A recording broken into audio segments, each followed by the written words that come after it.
My name is Clara Hayes, and I'm 28 years old, currently living in a compact, sun-drenched apartment on the lively fringes of Portland, Oregon. If you met me today, you'd likely see a woman with eyes that, though still holding a trace of past exhaustion, now sparkle with an undeniable determination. My smile, no longer apologetic, carries a quiet confidence. My hands, still bearing the faint, almost invisible marks of domesticity, a small, faded burn from a forgotten pot, a slight rough patch from years of scrubbing, now move with the assured grace of someone pursuing her true calling. I am an urban planning consultant specializing in sustainable community development, actively involved in shaping Portland's future. This is a venture I've poured my heart and soul into building, a stark contrast to the life that once threatened to consume me entirely. But to understand the quiet strength and resilience that define me today, I must take you back to a story far from easy, a story that begins in the seemingly idyllic suburbs of Evergreen Heights, only to plunge into a suffocating darkness where I learned that family isn't always the safest or most appreciative place, and that the greatest burdens can sometimes be the most invisible. Our family home in Evergreen Heights, an affluent, tree-lined suburb south of Seattle, was once a place of comfort, a sprawling craftsman house with a wraparound porch that invited languid summer evenings, and a meticulously tended garden that was my mother's pride and joy. My mother, Eleanor Hayes, had been a brilliant landscape architect, her designs adorning many of the city's public parks and private estates. My father, Arthur Hayes, was a renowned retired architect, a man of quiet intelligence, refined tastes, and a formidable reputation, a true pillar of the community. They were intellectual giants in their prime, fiercely independent and deeply proud. But fate, in its cruelest form, had begun to chip away at their formidable intellects and vibrant spirits. In the last 5 years, my father's physical health had declined sharply, a relentless progression of debilitating arthritis and a weakening heart, leaving him increasingly frail and dependent on assistance for even the simplest tasks. My mother, once a whirlwind of creative energy, had developed a progressive neurological condition that slowly, insidiously, robbed her of her memory, her ability to communicate, and eventually her independence, transforming her into a shadow of her former self, lost in a fog of confusion. It was a brutal, agonizing twist for two people who had always prided themselves on their sharp minds and self-sufficiency. I was their only child, and when their conditions worsened, when the subtle signs turned into undeniable needs, I didn't hesitate. I had just graduated from the University of Oregon with honors, brimming with ideals about urban sustainability, community development, and creating cities that truly served their inhabitants. I envisioned myself diving into a challenging career, making a tangible, positive difference in the world, perhaps starting with a bustling firm in San Francisco or even here in Portland. Instead, with a heavy heart but unwavering sense of duty, I packed my bags, deferred multiple promising job offers, and moved back home. My older brother, Michael, 35, and a relentlessly ambitious venture capitalist thriving in the cutthroat world of Silicon Valley, had offered a vague, non-committal, "Call if you need anything, Clara. Just make sure they're comfortable," before burying himself deeper in his work and his lavish, jet-setting lifestyle. He sent money, occasionally, generous sums on paper, but never himself, never his time, never his presence. My aunt, Patricia, my mother's elder sister, a perpetually judgmental woman who lived just a few towns over in Bellevue, offered only unsolicited, often piercing advice and thinly veiled criticisms, mostly about my supposed lack of ambition, my wasted potential, and the wisdom of hiring proper help. She would drop by for fleeting, often critical visits, leaving behind a lingering scent of expensive perfume and an even stronger sense of my own inadequacy. Life quickly became a relentless, exhausting blur of medication schedules meticulously timed to the minute.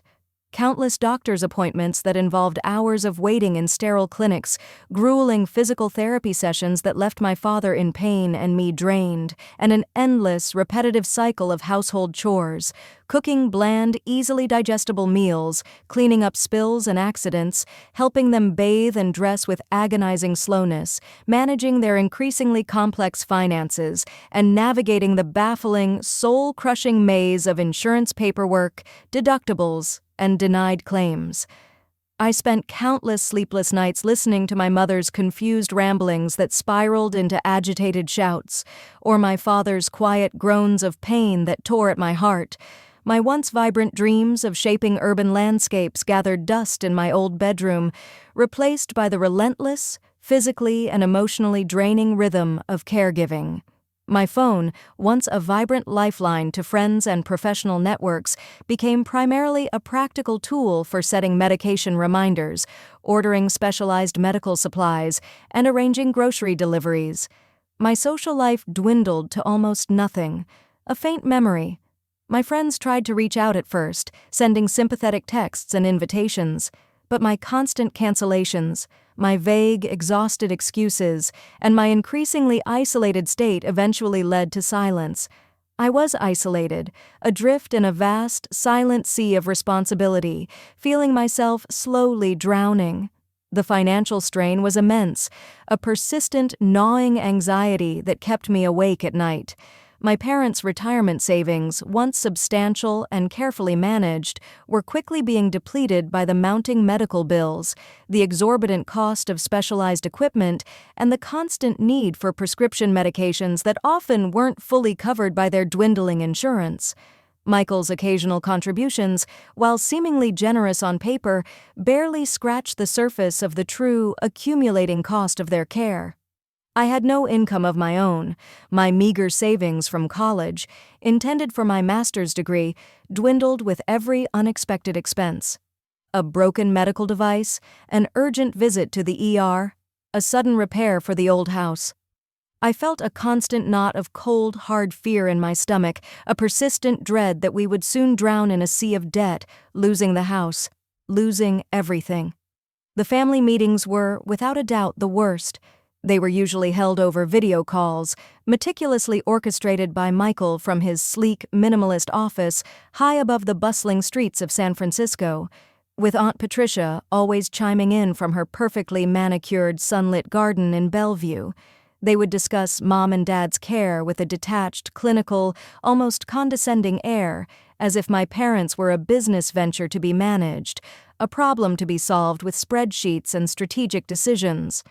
"Clara," Michael would say, his voice smooth and authoritative, occasionally punctuated by the discreet chime of an incoming email on his end. "I've reviewed the quarterly expenditures. It seems a bit high, don't you think? Are you sure you're optimizing their care efficiently? Perhaps we need to look into more cost-effective solutions, more streamlined approaches." He spoke as if I was running a non-profit organization with endless resources rather than caring for two vulnerable human beings, navigating a labyrinth of complex medical needs and emotional fragility. His words cut deep, implying my incompetence and profligacy. Aunt Patricia would interject, her voice sharp and laced with thinly veiled criticism, her perfect coiffure never seeming to move. "Yes, Clara, I wholeheartedly agree with Michael. You're a young woman, you should be building your career, pursuing your ambitions, not wasting your potential on this. There are agencies for this, you know. Professional caregivers, surely they'd be more efficient, and less expensive in the long run, perhaps. You really need to think about your own future, dear. You're not getting any younger, and good opportunities don't wait forever." She never once offered to help, never once visited for more than a fleeting, judgmental hour, her disdain for the messiness of actual caregiving palpable. They spoke about me as if I wasn't in the room, as if my contribution, my unending sacrifice, was utterly invisible, worthless, an inconvenience. They saw my youth, my supposed inexperience, my lack of a real job or a proper career, and they translated it into financial irresponsibility and a tragic squandering of potential. They never saw the sleepless nights, the physical exhaustion, the crushing emotional toll, the quiet desperation that gnawed at my soul. They never saw the raw fear in my father's eyes when my mother forgot his name, or the way my mother would sometimes, in a rare, fleeting moment of profound lucidity, hold my hand and whisper, "Thank you, my dear, for being here, for enduring." Her grip surprisingly strong, her eyes filled with a heartbreaking gratitude. Those were my real wages, the precious moments that kept me going, that reminded me why I was there. But they were utterly invisible to Michael and Patricia, who measured worth only in dollars and social standing. One particularly grueling evening, after a day filled with terrifying medical emergencies, a sudden fall, a panicked trip to the ER, a long wait in a chaotic hospital corridor, and a truly devastating conversation with an unhelpful, bureaucratic insurance company, I found myself hunched over my laptop at 2:47 a.m. The house was finally quiet, save for the gentle, rhythmic hum of the oxygen concentrator in my father's room and my mother's soft, intermittent murmurs from her restless sleep. I was updating a spreadsheet that would have made any professional accountant weep with despair, not joy. I had started it months ago, a desperate, almost obsessive attempt to quantify my labor, to somehow make my invisible, unpaid work visible, to scream its worth to a family that refused to see it. The entries were a grim litany of my daily life. Row A47, cleaned vomit from bathroom floor after mom's medication reaction, time logged 23 minutes, fair market rate for biohazard cleanup, minimum call-out fee, $150 per hour. Row A48, assisted dad with bathing and dressing, including wound care. Time logged, 45 minutes. Fair market rate for skilled personal care aide, $40 per hour. Row A49, navigated insurance portal for prescription refill authorization, enduring 45-minute hold time. Time logged, 1 hour 15 minutes. Fair market rate for medical administrative assistant, $45 per hour. Row A50, prepared specialized pureed meal for mom's dietary needs. Time logged, 30 minutes. Fair market rate for specialized dietary chef assistant, $50 per hour. Row A51, monitored dad's vital signs and administered nebulizer treatment. Time logged, 20 minutes. Fair market rate for home health nurse. Minimum call-out, $60 per hour. My name is Clara Hayes, and I had been meticulously documenting everything for 11 months, 3 weeks, and 4 days. Each entry was a tiny, painful stab at reclaiming my dignity, a silent scream into the void, a desperate cry for validation. I had even contacted local care agencies and nursing services under the guise of inquiring about their services, just to get accurate market rates. I was building a case, not just for them, but for myself. Gwen. My mother's voice, frail and distant, yet piercing in the suffocating quiet, cut through the house like a rusty blade, pulling me from my grim ledger and its accumulating horrors. "I need my pills, the white ones. Hurry, Gwen." My mother often confused me with her long-deceased childhood nanny, Gwen, a woman she had adored. It was another painful reminder of her fading mind. I sighed, a deep, weary sigh that seemed to originate from the very depths of my soul, saving the spreadsheet titled, "Services Rendered, Clara Hayes, Invoice 2020-001, and patted down the hallway in my worn slippers. The hardwood floors creaked under my feet with every step, a sound I had grown to hate, a constant, irritating reminder of the old, crumbling house that was slowly but surely consuming me, piece by agonizing piece. Everything in this house felt like it was falling apart, including me. "Which pills, Mom?" I asked, standing in her doorway, the dim nightlight casting long shadows.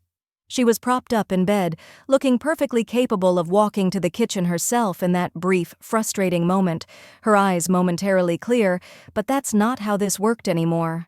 It was a fleeting, cruel illusion of independence, quickly replaced by confusion and frustration. "The white ones for my stomach," she mumbled, her eyes distant, already drifting back into the fog. "The ones Gwen used to give me." The Tums were white, so were the calcium supplements and a particular heart medication. "Mom, there are 3 different white pills. Can you tell me which one?" I tried to keep my voice calm, patient, devoid of the exhaustion that was gnawing at me. "Don't be smart with me," her voice sharpened suddenly, a flash of her old self, sharp and irritable, returning for a fleeting, painful second. "You know which ones I mean. You always know." I fetched 3 different bottles of white pills, lining them up on her nightstand, because I had learned it was easier, less confrontational, and certainly faster than playing 20 questions in the middle of the night. When I returned, she was already back on her phone, her thumb clumsily navigating the Facebook screen, her attention completely elsewhere. "Oh, look!" she exclaimed, her voice momentarily bright with a childlike delight, utterly oblivious to my presence or her earlier distress. "Patricia posted the most beautiful pictures from her weekend in Napa. Look at this wine tasting. Doesn't she look radiant? So carefree." She didn't even look up at me, already lost in the curated, sparkling world of her sister's perfect, enviable life.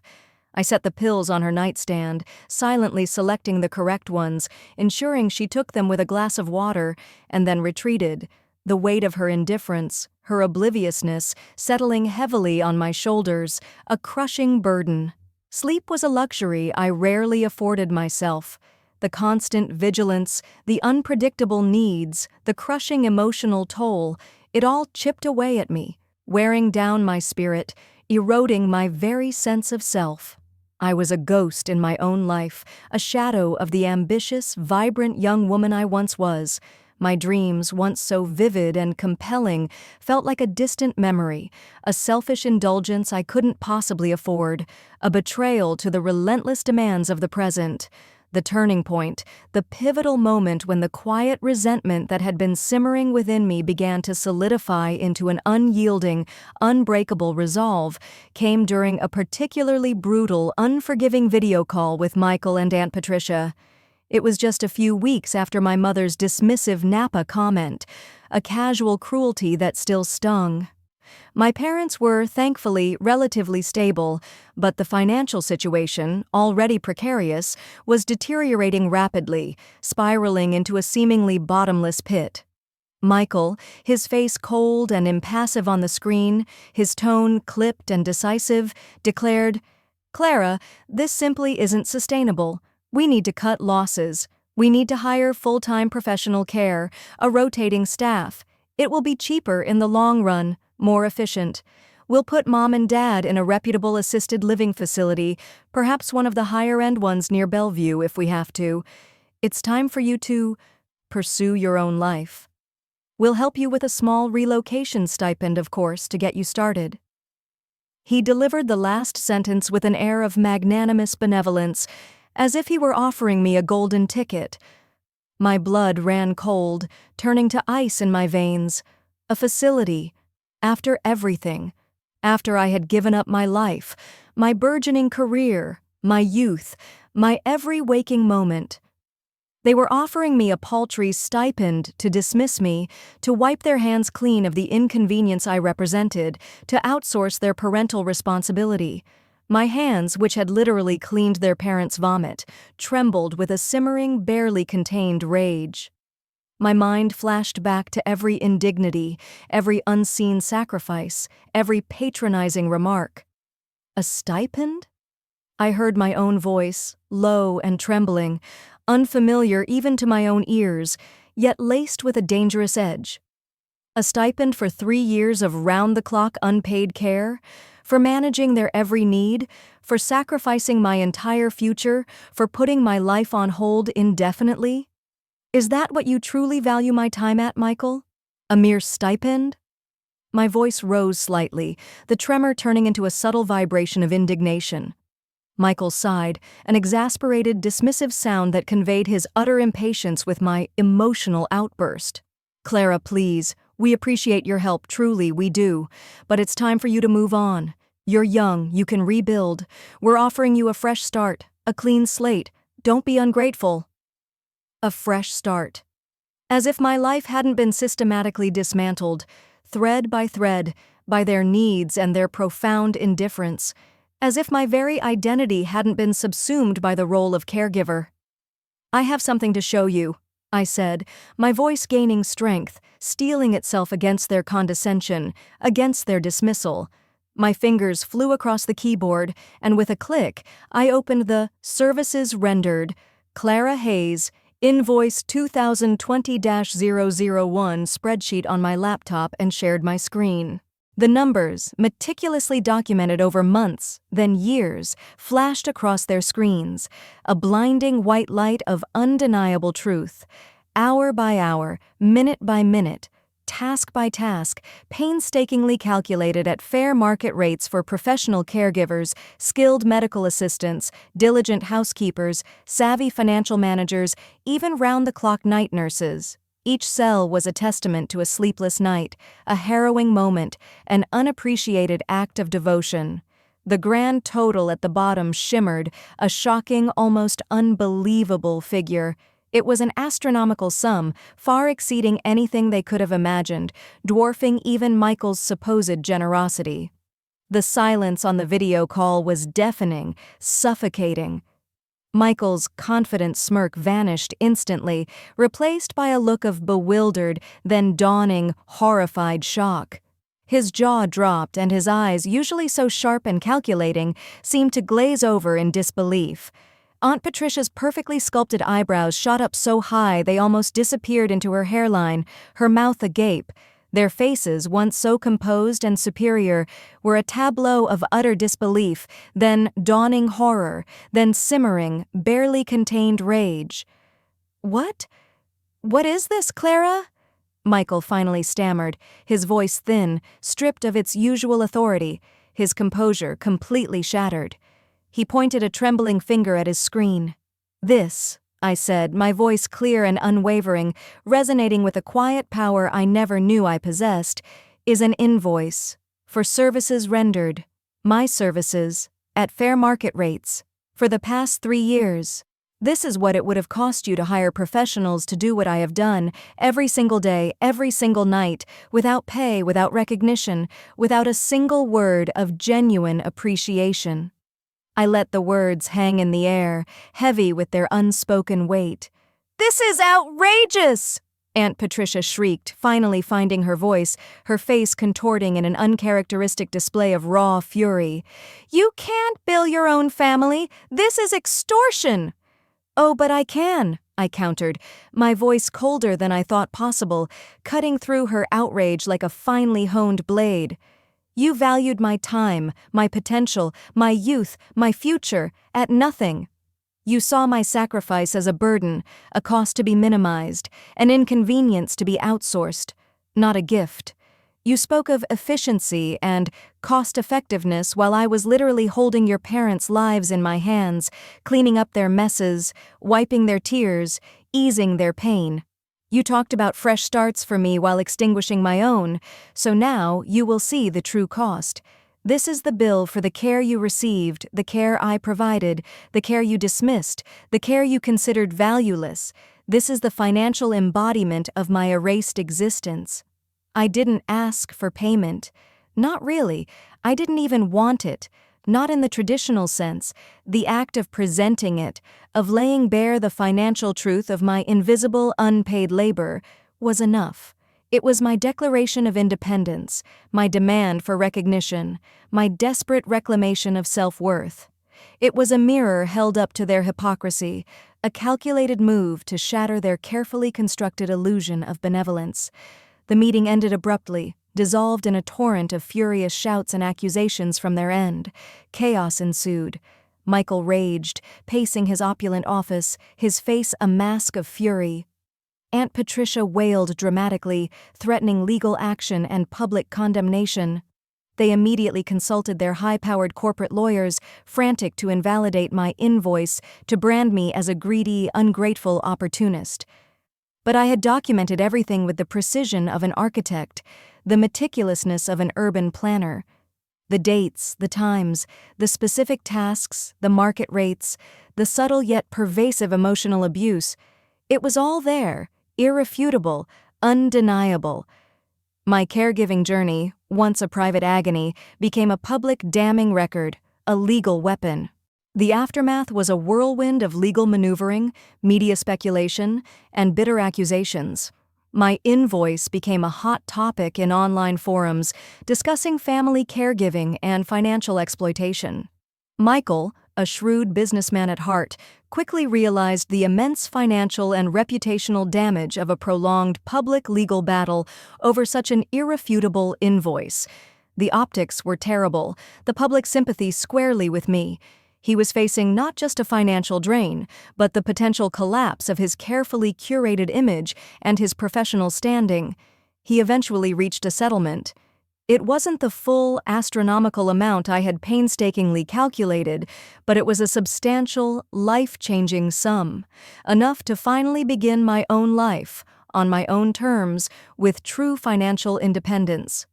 The terms of the settlement also stipulated that they would immediately hire full-time, professional, round-the-clock caregivers for my parents and manage their finances responsibly. They would also establish a substantial, independently managed trust for my parents' future care, ensuring their well-being without my constant, unpaid labor. I finally moved out of that house, leaving behind not just the physical space, but the suffocating atmosphere of illness, ingratitude, and the ghost of the ambitious young woman I had almost lost. I found a small but bright, purposefully minimalist apartment on the outskirts of Portland, a city known for its progressive urban planning initiatives, its vibrant community, and its commitment to sustainability. It felt like a true fresh start, a clean slate, a blank canvas on which to paint a new life. I enrolled in a specialized master's program in sustainable urban development at a renowned local university, something I had dreamed of for years, a dream that now felt within reach. I worked part-time as a research assistant for a prominent urban planning firm, finally putting my undergraduate degree to active use, absorbing every bit of knowledge I could, feeling a thrill of purpose and intellectual stimulation I hadn't experienced in years. I deliberately minimized contact with my family. Michael still called, occasionally, usually to update me on my parents' condition, which was now stable and well-managed, thanks to the professional care. Aunt Patricia, surprisingly, even sent me a polite, if still somewhat stiff, Christmas card that year, a stark contrast to her usual barbed comments and judgmental silence. I maintained a cordial but firm distance. I had learned that some bridges, once burned by betrayal and neglect, are better left unbuilt, for the sake of one's own peace. My focus was entirely on building my new life, my new career, my new identity. I excelled in my master's program, pouring my energy into complex case studies, groundbreaking research projects, and hands-on community workshops. My past experience, though painful, proved invaluable. My practical understanding of household management, resource allocation, crisis intervention, and problem-solving, honed during my caregiving years, gave me a unique, empathetic perspective on urban challenges, particularly in designing inclusive, accessible spaces. I understood the ground-level human impact of policy decisions in a way my younger, more theoretical classmates did not. I specialized in designing accessible, multi-generational housing, public transportation systems, and vibrant community spaces, fueled by my intimate, hard-won understanding of the needs of the elderly and infirm, of families under strain. I interned with a local nonprofit focused on affordable housing and sustainable urban revitalization, then, upon graduation, landed a coveted position as a junior urban planning consultant with a cutting-edge firm in downtown Portland, working on innovative projects aimed at creating more inclusive, greener, and truly sustainable neighborhoods. My office was modest, but it had a large window that overlooked the vibrant, bustling streets of Portland, a constant, inspiring reminder of the living, breathing communities I was now actively helping to shape, brick by carefully considered brick. I was finally using my mind, my skills, my compassion to make a tangible, lasting difference, not just for my family, but for an entire city, for countless individuals. My personal life slowly began to bloom too, tentatively at first, then with vibrant confidence. I reconnected with old friends, cautiously at first, but grateful for their understanding, their patience, and their renewed, unwavering presence. I discovered new hobbies, learning pottery in a community studio, hiking the lush, rain-kissed trails of the Pacific Northwest, and even volunteering at a local animal shelter, finding solace in the unconditional love of abandoned creatures. I even met someone, a kind, empathetic, and wonderfully grounded architect named David, who saw me for who I truly was. A strong, intelligent woman with a deep well of compassion, a fiery spirit, and an unyielding determination, not just a caregiver or a victim. He admired my resilience, my quiet strength, and my profound passion for making the world a better, more equitable place. He never shied away from my past, listening patiently and empathetically when I occasionally spoke of it, offering quiet support and unwavering belief in my future, always reminding me of my worth. From time to time, I still hear snippets about my family through the grapevine.